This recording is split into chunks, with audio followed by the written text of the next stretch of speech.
Good morning, students, and welcome back. Today we are going to revise the poem Fifth Things Are Beautiful, which is written by Elizabeth Coatsworth. So, before we start with the poem revision, let us know more about the author. Elizabeth Coatsworth has been a well-known name in children's literature for many decades. She was born in 1893, and her first book was published in 1927.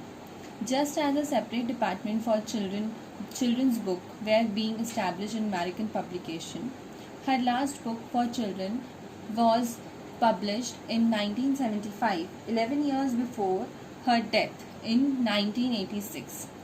In 1931, she won the Newbery Medal for The Cat Who Went to Heaven, a book inspired by her many travels. So, in the poem, The Swift Things Are Beautiful, the poet reveals that everything is beautiful in its own way. Although the title says that only swift things are beautiful, the poet also enlists slow things that are beautiful. She uses unusual examples that some people may think are not beautiful at all, but changes his or her mind when the person reads this poem. The swift things moments go by quickly, and if they aren't being looked for, can be easily missed. The slow things are lingering moments that, unless they are truly being seen and truly chosen to appreciate, they seems to go and by as quickly as the swift things. Each moment need to be treasured and gazed upon in an awe as you look upon its beauty. So now we will see the poem.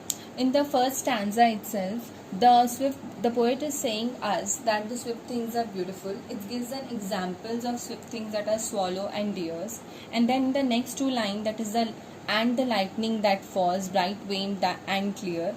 In these lines, the poet is comparing the lightning to the wrist of our hand, that is the veins that are there in our wrist, where the poet calls lightning bright veined because it looks like a vein when it appears in the sky. So in the first stanza, in the fifth line, again the poet cites an example of swift things with the help of rivers and meteors. In the sixth line, the poet used the line wind in the wheat to create an image that the wind is blowing through the wheat field.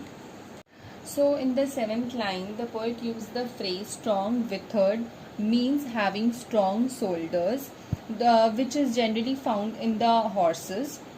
Last two lines, the poet has compared the horse with the runner's speed, where the runner runs swiftly because he is sure and confident and is unlikely to fall or tumble. So now we will come to the second stanza, where after discussing the fast thing in the first paragraph, the poet is now introducing the reader to the slow things that are beautiful in nature. In the second line, the poet is describing the beauty of closing of the day. It is the time when the evening turns into night. In the third and the fourth line, the poet wants us to imagine the beautiful view of the ocean water that curls itself up in an arched form to reach its shore. In the fifth and the sixth line, the poet cites the example of amber and the opening flower. In the seventh and the eighth line, the poet depicts the strength of quietness and calmness, just like an ox isn't quiet and calm yet has immense power. So slow and cool things are powerful in its own way. Many people would think of an ox as a beautiful, but the way the poet describes it makes the ox seems important and beautiful. So this was all about the revision part for the poem Swift Things Are Beautiful. Thank you.